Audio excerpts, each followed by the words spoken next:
श्री राम जय जय राम, श्री राम जय जय राम, श्री राम जय राम, श्री राम जय जय राम। सावधान, महाराजा दशरथ दरबार में पधार रहे हैं। सावधान।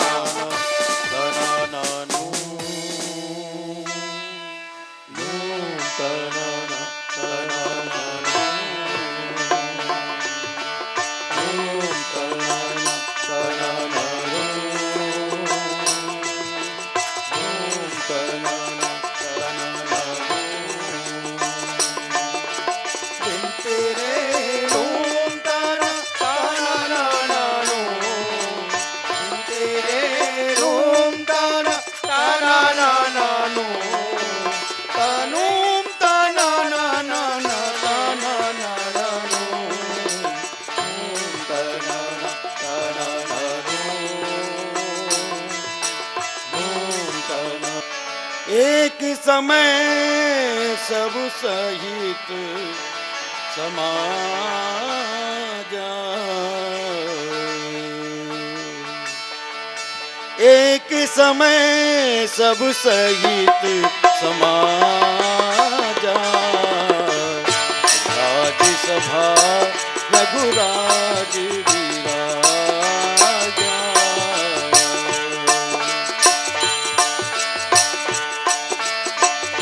काल सुकृत मूर्ति नर नारी, राम सुजस सुतिया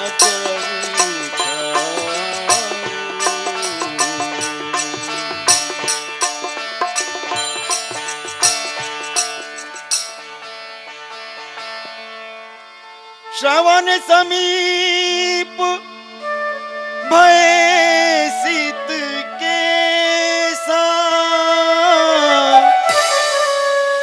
मनऊ जरठ बन अस उपदेशा, नप जुबराज राम कहि देऊ, जीवन जन्म राहु किन ले।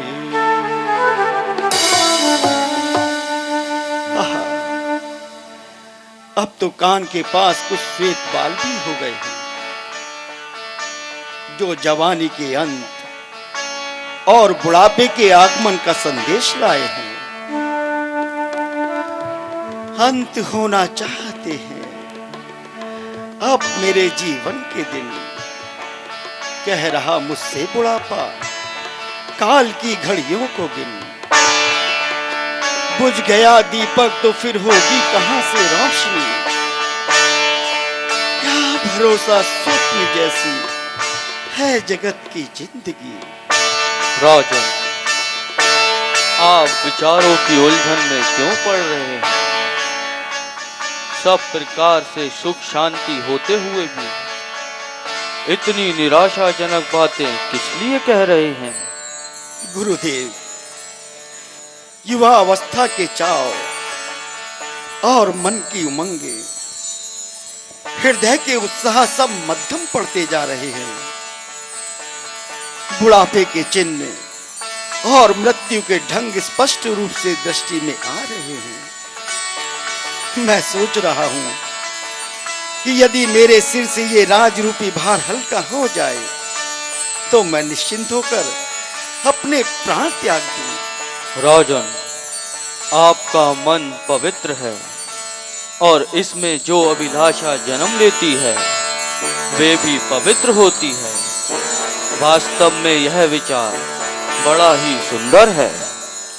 आपको अपना भावी जीवन अवश्य ही बनाना चाहिए। गुरुदेव, मैं चाहता हूं कि अपने ज्येष्ठ पुत्र राम को शीघ्र ही कोई शुभ दिन निकालकर राज मुकुट पहना दिया जाए, क्योंकि रामशील स्वभाव, योग्य, वीर व सर्वगुण संपन्न है। वही राजमुकुट के सच्चे अधिकारी हैं और नगर समाज की भी यही इच्छा है। गुरुदेव, राजन, इसके लिए कल का ही दिन उत्तम है। इसलिए तीर्थों का जल मंगवाओ और फल फूल चंदन केसर आदि एकत्र कराओ। जैसी आज्ञा गुरुदेव। मंत्री जी, शीघ्र ही सारा प्रबंध करा दीजिए। राजमहल और दरबार को सजवा दीजिए।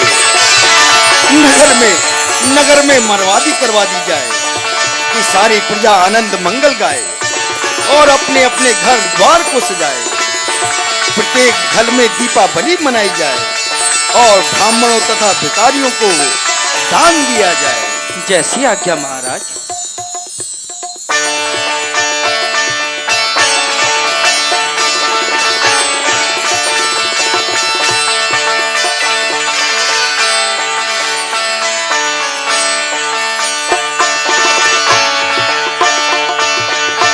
भैया कुछ सुना तुमने? अरे सुनो सुनो, कल श्री राम को राजा बनाया जाएगा। अरे भैया कुछ सुना तुमने? क्या कहा भैया? प्रभु राम को राजा बनाया जाएगा? हाँ हाँ हाँ विधाता। तब तो बड़े सुख का आनंद है।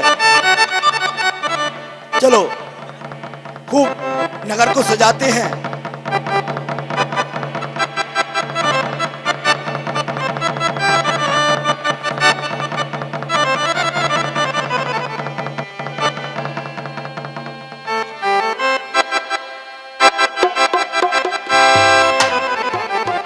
अरे भाइयों ठीक से सजाओ। हाँ ये उधर लगाओ उधर। हाँ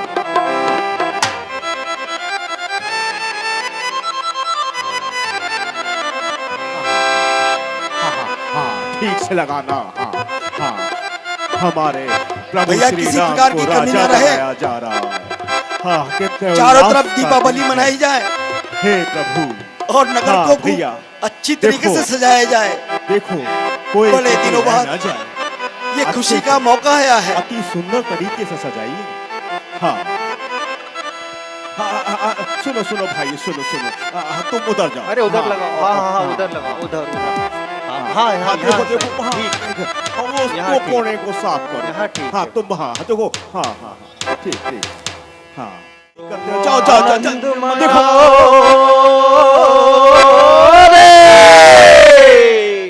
झूम झूम आनंद मनाओ, गाओ मंगल गीत, राजा राम बनेंगे, राजा राम बनेंगे, राजा राम बनेंगे, राजा राम बनेंगे। जम के नाचो भैया, जम के नाचो खुशी में। मनाओ, गाओ मंगल गीत, राजा राम बनेंगे, राजा राम बनेंगे, राजा राम बनेंगे, राजा राम बनेंगे।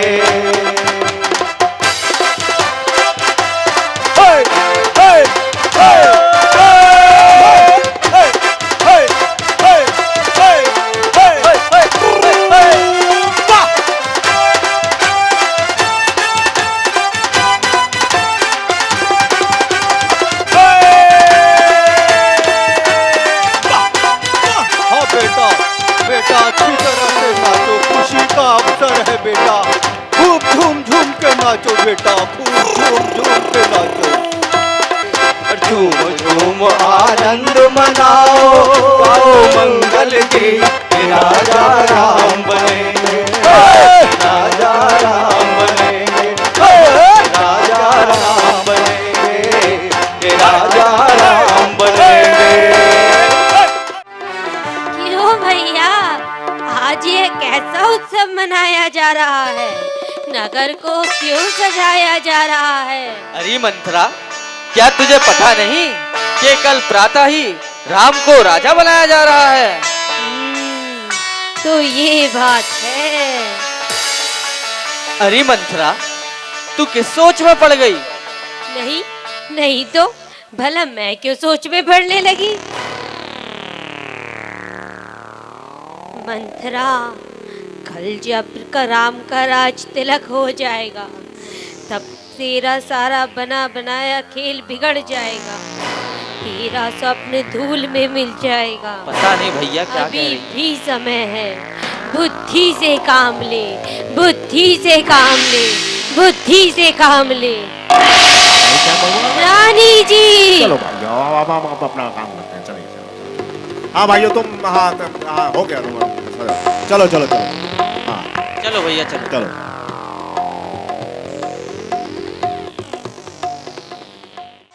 भरत मातु पही गई बिलखानी, कान मानी हसी कह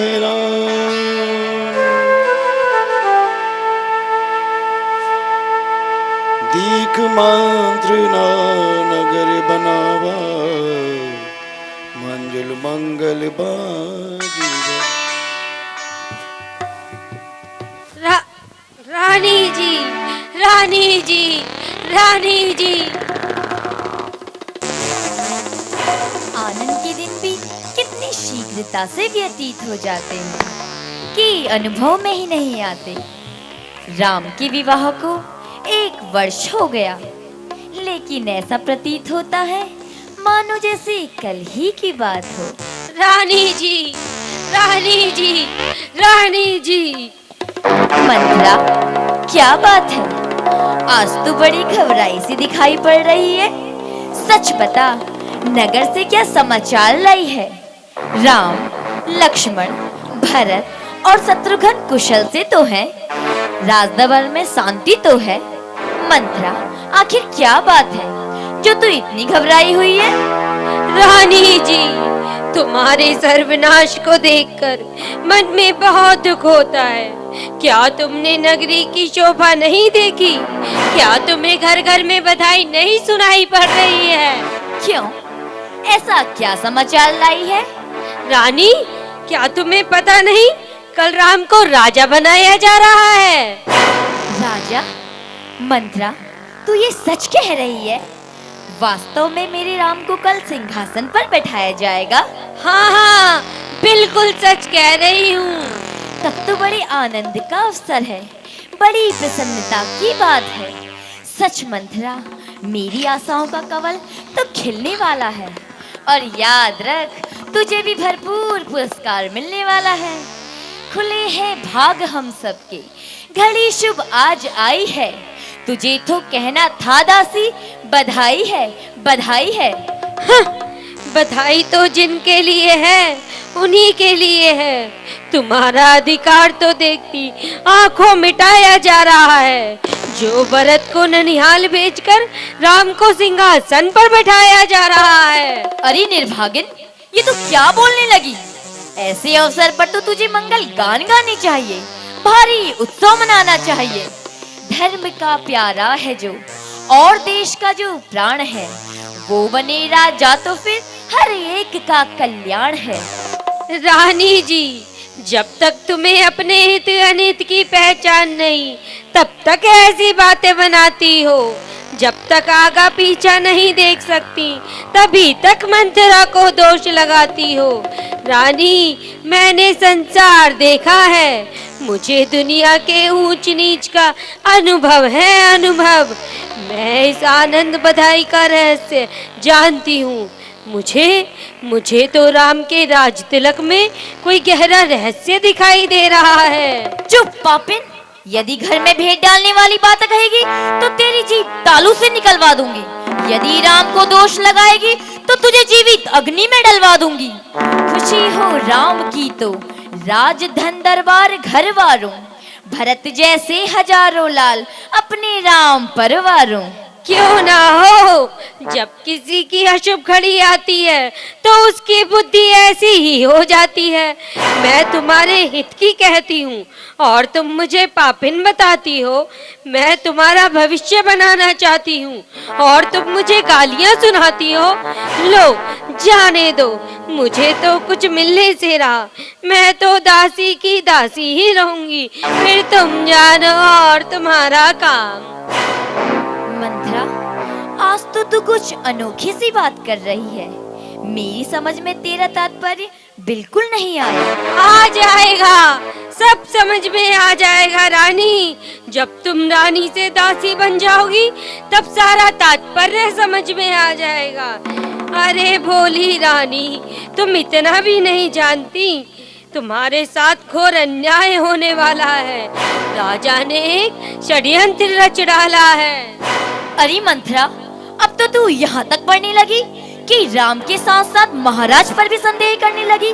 सच बता, आज तूने कैसा जाल फैलाने का निश्चय किया है? मुझे जाल फैलाने की क्या पड़ी रानी? जो कुछ अपनी आंखों से देखा और कानों से सुना, तुमसे कह दिया। अब तुम जानो और तुम्हारा काम।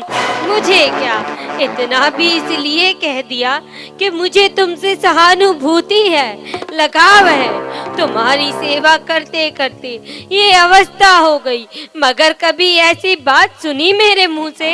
किंतु अब मैं अपनी आंखों से तुम्हारी बर्बादी नहीं देख सकती रानी, तुम्हारी बर्बादी नहीं देख सकती। मंथरा, आज तुझे ये क्या हो गया है? तूने ऐसा क्या देखा और क्या सुना जो तू ऐसी जली कटी बातें करने लगी? सच बता, तुझे भरत की सौगंध। सौगंध ना दिलाओ रानी जी, सौगंध ना दिलाओ। मैं स्वयं सब बताए देती हूँ, मगर कान में धीरे से दीवारों के भी कान होते हैं रानी।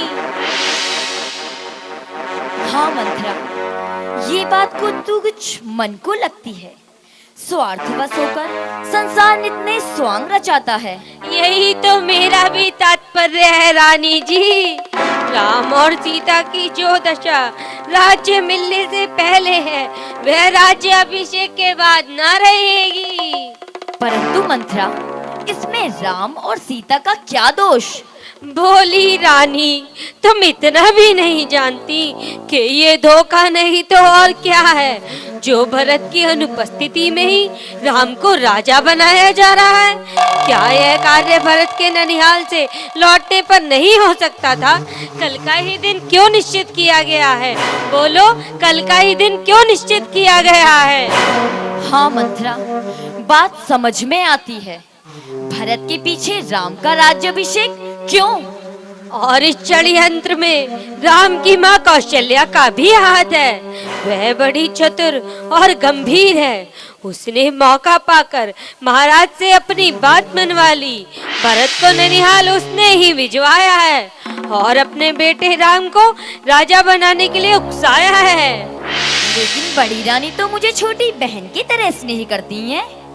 सब दिखावा है, सब दिखावा है, आडंबर है। वह तुमसे जलती है क्योंकि महाराज तुमको अधिक स्नेह करते हैं, समझी? हाँ हाँ, अब समझी। और फिर पूरे 15 दिन से ये चक्र चल रहा है राजमहल में, मगर तुम्हें इसकी रत्ती भर भी खबर नहीं। तुमसे भी राय ली जा सकती थी, तुम भी तो छोटी रानी हो। फिर तुम्हारी अवहेलना क्यों? बोलो बोलो, तुम्हारी अवहेलना क्यों? तुम्हारी अवहेलना क्यों? तुम्हारी अवहेलना क्यों? अब क्या होगा मंत्रा? अब क्या होगा? अब क्या होगा? अगर राम का राज तिलक हो गया तो तुम दूध की मक्खी की तरह निकालकर फेंक दी जाओगी। भरत और तुम जीवन भर राजमाता कौशल्या की चाकरी बजाओगी, तभी इस महल में रह पाओगी रानी। नहीं मंथरा, नहीं, ऐसा नहीं हो सकता। भले ही मैं मायके जाकर जीवन बिता दूं। रानी, कद्रू ने वनिता को दुख दिया, तुम्हें कौशल्या दुख देगी। भरत कारागार में पड़े सड़ेंगे और लक्ष्मण राम के सर्वे सर्वा बनेंगे। राम के सर्वे सर्वा बनेंगे। राम के सर्वे सर्वा बनेंगे। नहीं नहीं नहीं नहीं नहीं नहीं, ऐसा नहीं हो सकता। ऐसा होने से रोको मंत्रा, ऐसा होने से रोको, ऐसा होने से रोको। हाँ हाँ, ऐसा नहीं होगा, किंतु उसके लिए तुम्हें अपना हृदय कठोर बनाना होगा और जैसा मैंने विचारा है वैसा ही करना होगा। मैं वैसा ही करूंगी मंत्रा, जैसा तू कहेगी। बोल बोल, मुझे क्या करना होगा? महाराज दशरथ से 2 वरदान मांगने होंगे। 2 वरदान? क्या महाराज मुझे 2 वरदान दे देंगे? क्यों नहीं, भूल गई? इंद्र और शबरासुर का युद्ध स्थल, महाराज के रथ का पहिया टूट गया था। तुमने अपने हाथों का सहारा देकर महाराज की प्राण रक्षा की थी और महाराज ने तुम्हें 2 वरदान देने की प्रतिज्ञा की थी। हाँ हाँ, याद आया। वो वरदान, आज तक महाराज के पास मेरी धरोहर है। तो समय आ गया है रानी धरोहर वापस लेने का। दोनों वरदान महाराज से आज ही मांगने होंगे। पहले वर में भरत को राज्य और दूसरे वर में राम को 14 वर्ष का वनवास। वनवास? किंतु राम को वनवास भेजने से क्या लाभ? रानी तू बड़ी भोली है, ये राजनीति की चालें हैं, इसलिए इनमें सावधानी से काम लेना चाहिए। राम के वनवास चले जाने से भरत निष्कंटक राज्य करेंगे, अन्यथा राज्य में क्रांति होने का सदैव भय बना रहेगा। हाँ, यह ठीक है। परंतु इतना ध्यान रखना कि महाराज जब राम की सौगंध खा ले तभी वरदान मांगना। महाराज की चिकनी चुपड़ी बातों में ना आ जाना और वरदानों को छोड़कर किसी और बात पे ना रीझ जाना। नहीं, कदापि नहीं। बस अब तो तू भगवान से प्रार्थना कर कि मैं अपने उद्देश्य में सफल हो और तुझे अपनी आंखों की पुतली बनाकर सदैव अपने पास रखूं। जान से जाऊं मगर छोड़ू नहीं एक बार हट। देख लेना किस तरह से होगी पूरी नारहट। तो अवश्य तेरी जीत होगी, अवश्य तेरी ही जीत होगी। ज्योतिषी की भविष्यवाणी सत्य होगी कि भरत राजा होंगे। अच्छा, अब तुम कोप भवन में जाकर पड़ जाओ और तिरिया चरित्र का जाल फैलाकर महाराज के आने की प्रतीक्षा करो।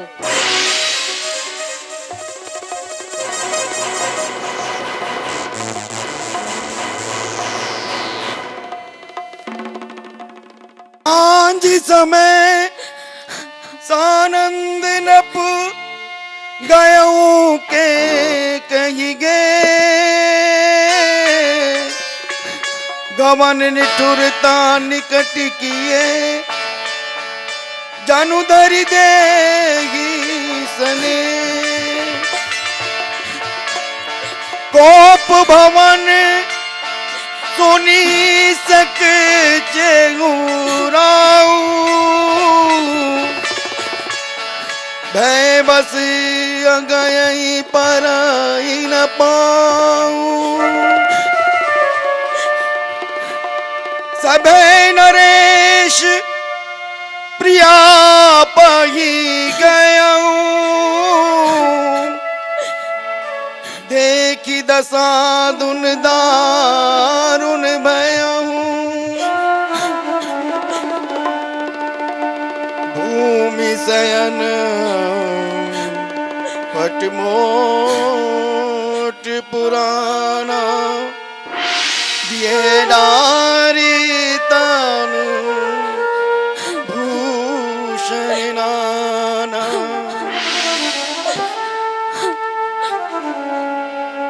जाई निकट कहे नभ में दुवानी, कान प्रिया के ही हेतु रिसानी। प्रिय तुम और इस अवस्था में बताओ, इस शोकजनक अवस्था का कारण बताओ। इस दुखमय दशा की वजह क्या है?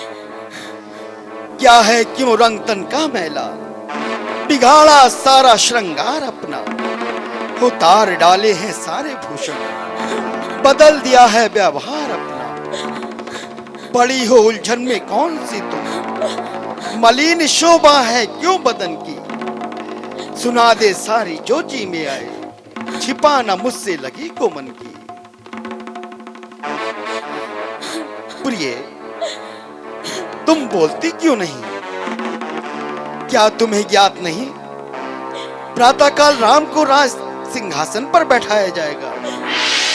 घर घर में बधाई गाई जा रही है, नगरी की शोभा बढ़ाई जा रही है, फिर तुम ऐसे शुभ अवसर पर ये दशा क्यों बना रही हो?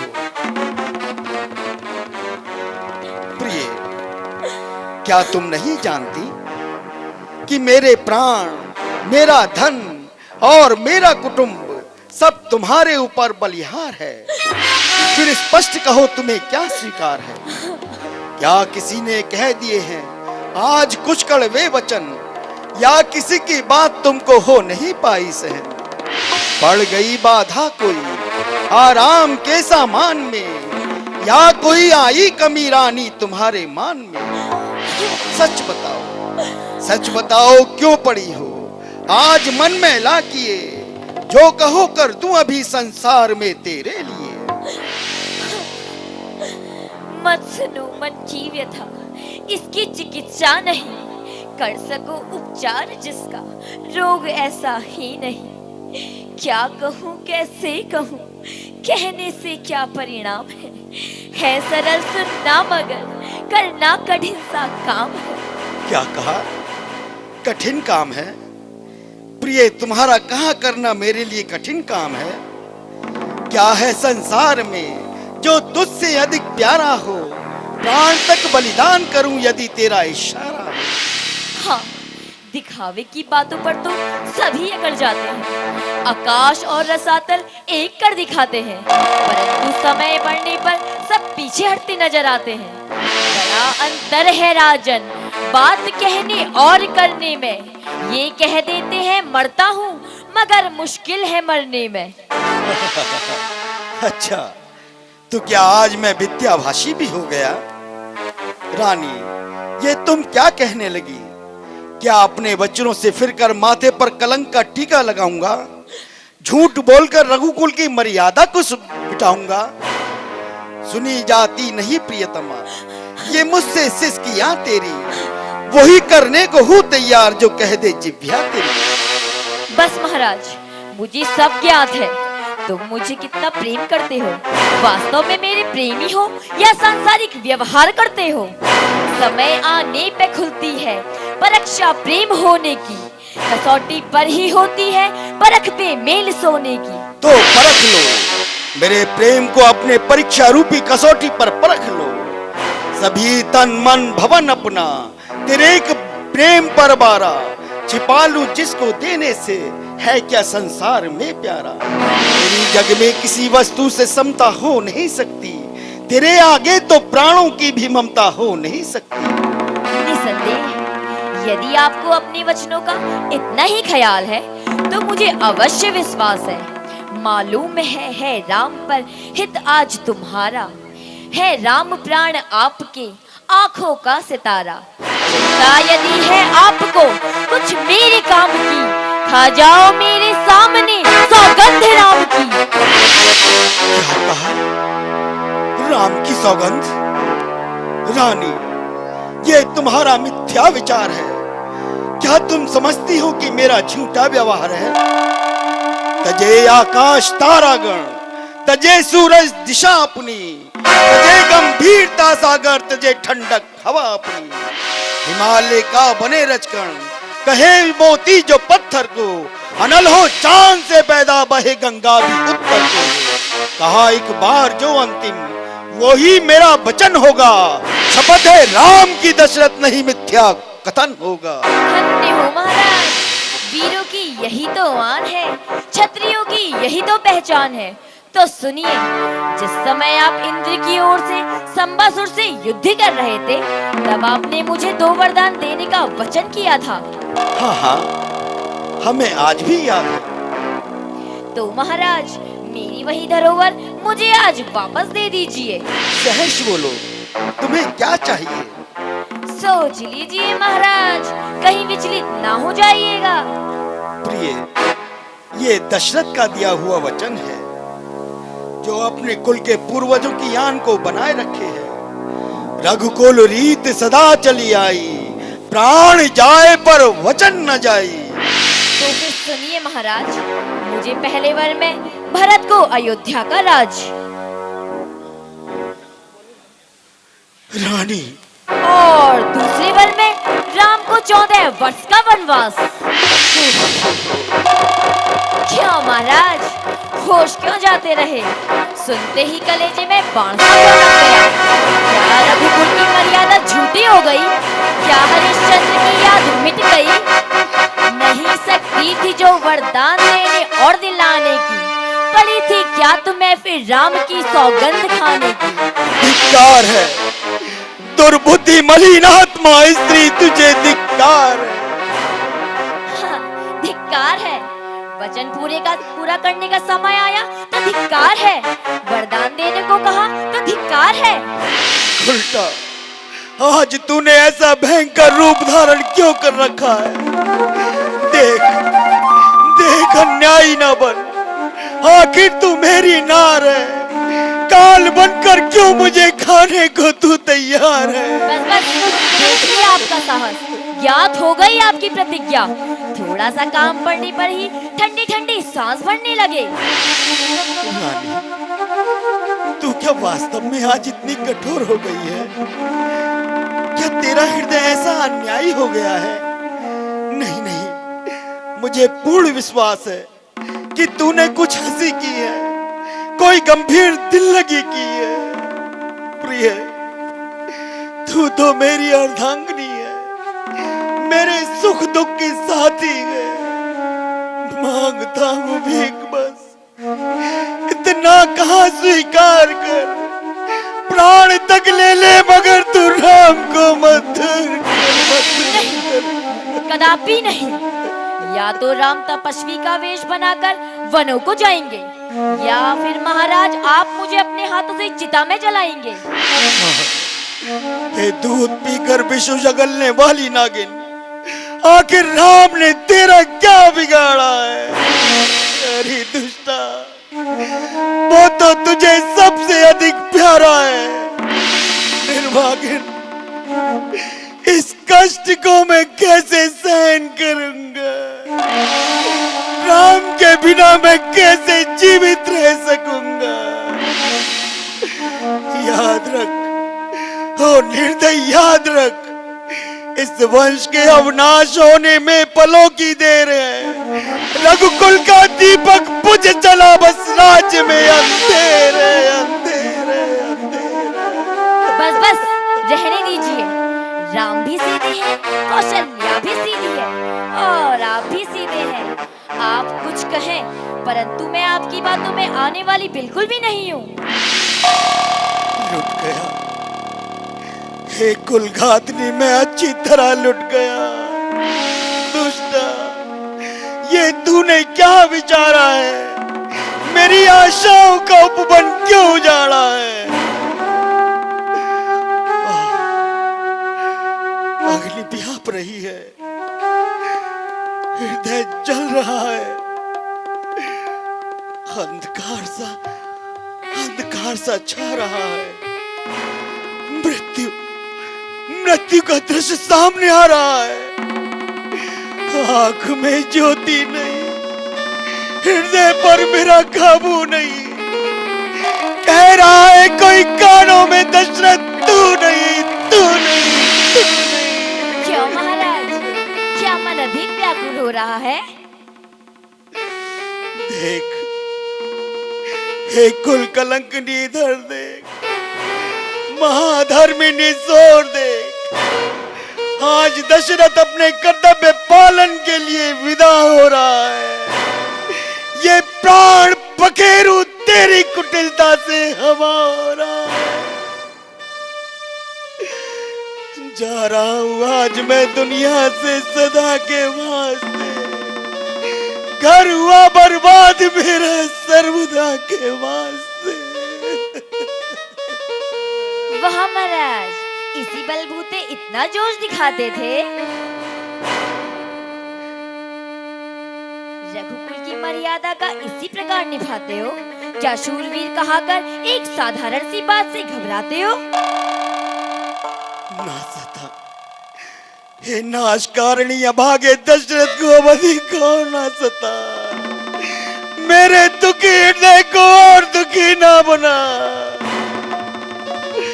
याद रख, याद रख, तेरा ये कलंक, तेरा ये कुलघातनी नाम सदैव के लिए इतिहास में लिखा जाएगा। तेरा जीवन सदैव घृणा की दृष्टि से देखा जाएगा। आज अर्पण है तुझे सुख संपदा भी, मान भी ले यदि लेना ही है, वरदान भी और प्राण भी, और प्राण भी, और प्राण भी।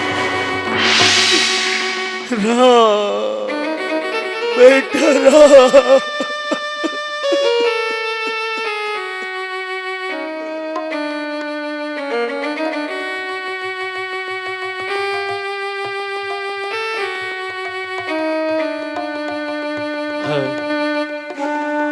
अंधेरी रात में जगमगाने वाले शीश महल की यह दशा, आंखों को चकाचौंध करने वाले राजमहल की यह अवस्था, महल में चारों ओर शोक का वातावरण दिखाई दे रहा है।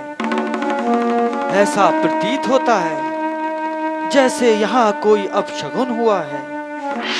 हे ईश्वर, एक ही रात में ये कैसा बदलाव हो गया। ओह, ये क्या हो गया?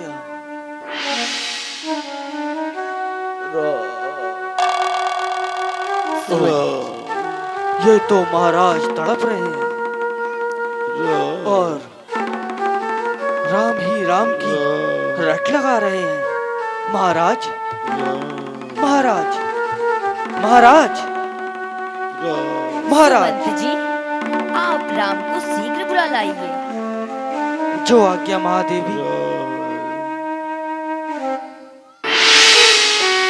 देखिए महाराज की क्या दशा हो गई। पिताजी, पिताजी, पिताजी, आप बोलते क्यों नहीं? आप तो मुझे देखते ही गले से लगा लेते थे और संसार के सारे दुख भुला देते थे। माताजी, आप ही कुछ बतलाइए। पिताजी को क्या कष्ट है, आप ही समझाइए ताकि मैं इस कष्ट के निवारण के लिए कुछ प्रयत्न कर सकूं। बेटा राम, इनकी दुख का यही कारण है कि महाराज तुमसे बहुत अधिक स्नेह करते हैं। मुझे महाराज ने 2 वरदान मांगने को कहा था। अब मुझे जो अच्छा लगा वो मैंने मांग लिया। एक में भरत को राज्य और दूसरे में तुमको 14 वर्ष का वनवास। छोटी माँ, वही पुत्र बड़भागी है जो माता पिता की आज्ञा पालन में अपना सर्वस्व निछावर कर दे। यह मेरा सौभाग्य है कि आपने मुझे इस योग्य समझा है। मुझे तुमसे यही आशा थी बेटा। किंतु माँ, इस जरा सी बात के लिए पिताजी को इतना कष्ट क्यों हुआ, मुझे समझ में नहीं आया। वह तो महान, धैर्यवान और गुणवान है। सच कहो माँ, वास्तविकता क्या है? तुम्हें मेरी सौगंध। मैं सत्य कह रही हूँ बेटा, इसके अतिरिक्त और कोई बात नहीं है। बेटा, इन्हें अधिक कष्ट पहुँचाना ठीक नहीं। बस अब तुम अपने पिता के वचनों का निभाओ और भव्य वस्त्र धारण करके शीघ्र वनों को चले जाओ। जय श्री आज्ञा मातेश्वरी।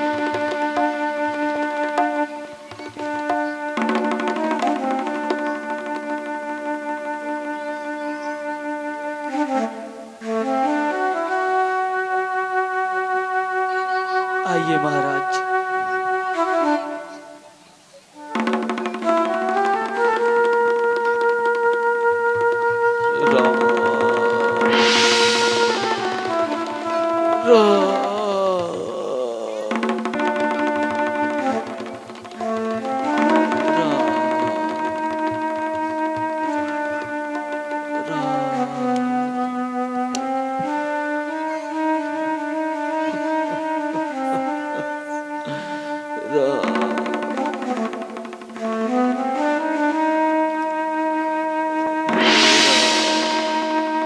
सदैव सुखी रहो बेटा। कहो वह शुभ घड़ी कब है जब तुम्हारा राज तिलक होगा? हम सब प्रातः से यही बेचैन हैं बेटा। माँ, पिताजी ने मुझे वन का राज्य दिया है। ये क्या कह रहे हो राम? माँ, वहाँ पर मेरा रहना बड़ा ही महत्व रखता है। वहाँ की देखभाल के लिए मैं सब तरह से योग्य समझा गया हूँ। नहीं बेटा। इसलिए माताजी, आप भी जाने की सहर्ष आज्ञा दीजिए, जिससे मेरी वन यात्रा मंगलमय हो। बेटा राम, ये तुम क्या कह रहे हो? जिन्होंने स्वयं तुम्हारे राज तिलक की लगन छुटवाई, जिनको तुम प्राणों से भी प्यारे हो, वह महाराज तुम्हें वनों का राज्य देंगे? नहीं, कदापि नहीं। माताजी, शोक को त्याग कर अब आप भी वन जाने की आज्ञा दीजिए। आपके आशीर्वाद से 14 वर्ष का समय पलक झपकते ही बीत जाएगा और मैं पिताजी के वचनों को सत्य कर सकुशल लौटकर आपके चरणों के दर्शन करूंगा। आप मन को दुखी ना करिए। ठीक है बेटा, जब महाराज की ऐसी इच्छा है तो जाओ और महाराज की आज्ञा का पालन करो।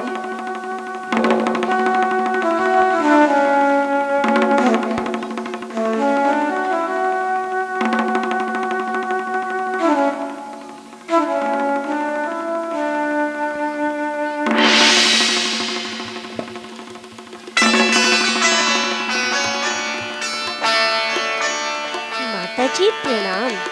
सदैव सुखी रहो बेटी। स्वामी को कैसी आज्ञा दे रही हैं? मेरी वाणी में इतनी शक्ति कहाँ जो तुझे ये हाल सुनाऊं। तो प्राणनाथ, आप ही मेरे मन की शंका को मिटाइए। प्रिय, बात बहुत साधारण सी है। मातेश्वरी का दुखी होना तो व्यर्थ है। प्रिय, किसी समय माँ केकई ने पिताश्री से 2 वरदान पाए थे। आज उन्होंने उन्हीं वरदानों में एक में भाई भरत को राज सिंहासन और एक में मुझे 14 वर्ष का वनवास मांगा है। इसलिए मेरा वन जाना आवश्यक है। तो स्वामी, ये दासी भी आपके साथ चलेगी? हे राजकुमारी, यदि मेरा और अपना भला चाहती हो तो मेरा वचन मानकर घर में ही रहो। स्वामी, मेरा आपसे विनम्र निवेदन है कि हे प्रभु, आपने जो शिक्षा दी है उसमें मेरा परम हित है, परंतु मैंने मन में समझकर देख लिया कि पति के वियोग के समान स्त्री को संसार में कोई दूसरा दुख नहीं। संसार में सारे नाते रिश्ते तभी तक अपने हैं जब तक स्त्री का पति उसके पास है। किंतु सुकुमारी, तुम वनों के कष्ट को कैसे सहन कर पाओगे? मखमली कालीन पर चलने वाली कंटक में मार्गों में कैसे चल पाएगी? नाना प्रकार के व्यंजनों को त्याग कर कैसे कंदमूल फल खाएगी? किस प्रकार पृथ्वी पर शयन करोगी? कहीं है रास्ता टेढ़ा, कहीं कंकड़, कहीं पत्थर। इधर ये तन महाकोमल, उधर जंगल महाभयंकर। स्वामी, कठिन वह रास्ता कैसा, कहाँ कंकर कहाँ पत्थर, जहाँ पर आपके चरणों के दर्शन का मिले अवसर। मुझे स्वीकार बिन दर्शन, नहीं महलों में रहना है, तुम्हारी चरण सेवा ही मेरा बिस्तर बिछाना है। सीते, एक बार फिर विचार कर लो। ना, मैंने दृढ़ निश्चय कर लिया है कि मैं आपके साथ ही वन को जाऊंगी, और यदि आप छोड़ गए तो फिर मुझे जीवित ना पाएंगे। बेटा, यह कदापि न मानेगी। बहू अपने पतिव्रत धर्म का पालन अवश्य करेगी, इसलिए इसे भी अपने साथ ही ले जाना उचित होगा। उपकार, महा उपकार। माता जी, आशीर्वाद दीजिए और स्वामी के साथ वनों में जाने की आज्ञा दीजिए। जाओ बेटी, अपने पतिव्रत धर्म का पालन अवश्य निभाओ। यद्यपि मुझे इस विच्छोह का महान दुख है, परंतु धर्म पालन के लिए मैं तुम्हें सहर्ष विदा करती हूँ। भगवान सदा सहाय हो।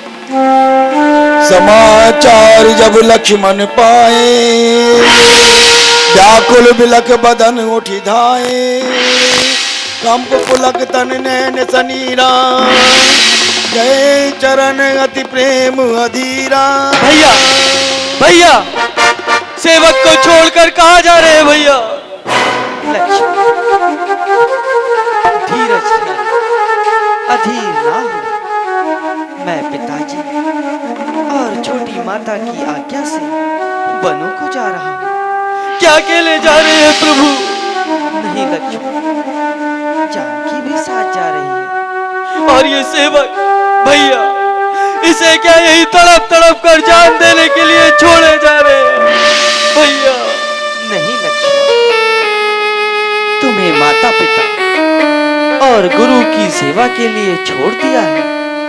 देखो, भरत और शत्रुघ्न घर पर नहीं है। पिताजी व्रत हो गए हैं और उनके मन में मेरे वन जाने का बहुत दुख है। तुम्हें मेरे पीछे सबकी देखभाल करनी है, सबको धीरज बंधाना है। भैया, आपका उपदेश बड़ा हितकारी है, किंतु आपके बिना लक्ष्मण का अयोध्या में रहना अति मुश्किल है भैया। हे नाथ, मेरे तो माता पिता, बंधु सखा स्वामी रक्षक सब आप ही है। इन्हीं चरणों की सेवा में मुझे आनंद ढूंढना है। यदि तुम हो तो सब कुछ है, नहीं तो घर भी सूना है भैया। प्रिय लक्ष्मण, तुमने यह भी सोचा है कि अयोध्या का हमारे बाद क्या होगा? भैया, जगत में मैंने तुमको ही पिता और मात समझा है। जहाँ तुम हो वही भैया मेरी प्यारी अयोध्या है। प्रिय लक्ष्मण, अभी तुम बालक हो, वन का कठिन जीवन कैसे बिताओगे? भैया, आपके रहते मुझे कोई कष्ट ना होगा भैया। कष्ट तो तब होगा प्रभु जब आप मुझे छोड़ जाएंगे। छोड़कर मुझको यदि भगवान वन को जाएंगे, मैं अयोध्या में रहूंगा, प्राण वन को जाएंगे भैया। लक्ष्मण, तनिक विवेक से काम लो और यहीं रहकर सबकी सेवा करो। भैया, मैं आपकी आज्ञा पर प्राण तक देने को प्रस्तुत हूँ, किंतु यह बात मांगने से विवश हूँ। यदि मैं आपका वियोग किसी प्रकार भी सहन कर सकता तो कदापि हट न करता और आपकी आज्ञा उल्लंघन का दुस्साहस न करता। गए जब आप ही वन को, तो सुख का कौन साधन है? तुम्हारे बिन प्रभु मेरा ना मंगल है ना जीवन है भैया। प्रिय लक्ष्मण, मैं जानता हूँ तुम संसार में सबसे अधिक मुझ पर श्रद्धा रखते हो, परंतु भाई भरत और शत्रुघ्न की अनुपस्थिति में अयोध्या को किसका सहारा होगा? मझली माँ का किस प्रकार गुजारा होगा? बेटा राम, लक्ष्मण तुम्हारा साथ कदापि न छोड़ेगा, इसलिए इसे साथ चलने की आज्ञा दो और इसे अपना कर्तव्य पूरा करने का अवसर दो। माता जी, यदि यह आपकी इच्छा है तो मुझे शिरोधार्य है। ये तुम क्या कहने लगे? लक्ष्मण अभी बालक है, वनों का कठिन जीवन कैसे व्यतीत करेगा? मैं ठीक ही कह रही हूँ। राम लक्ष्मण दो शारीरिक प्राण हैं, और फिर मीरा लक्ष्मण राम के बिना यहाँ अकेले रह भी नहीं पाएगा। मुझे और लक्ष्मण को अपने कर्तव्य से विमुख ना करें। ऐसा क्यों कहती हो सुमित्रा? तुम्हारे इस त्याग के लिए मैं तुम्हारी सदैव ऋणी रहूंगी कि तुमने अपना एक पुत्र राम की सेवा में तथा दूसरा पुत्र भरत की सेवा में अर्पित कर दिया है। धन्य हो सुमित्रा, तुम धन्य हो। दीदी, मेरे दोनों पुत्र पर तो आपका एवं मछली दीदी का पूर्ण अधिकार है। मैं तो केवल दोनों की जन्मदात्री हूँ। आपके एवं मछली दीदी के द्वारा दिए गए पायस प्रसाद का ही यह फल प्राप्त हुआ है जो मैंने आप दोनों को अर्पित कर दिया। तुम धन्य हो सुमित्रे, तुम्हारा त्याग सदैव अमर रहेगा। माता जी, सेवक चरणों में शीश झुकाता है और भैया के साथ वन गमन की आज्ञा चाहता है। हाँ बेटा, अवश्य जाओ और राम जानकी की सेवा में मन लगाओ।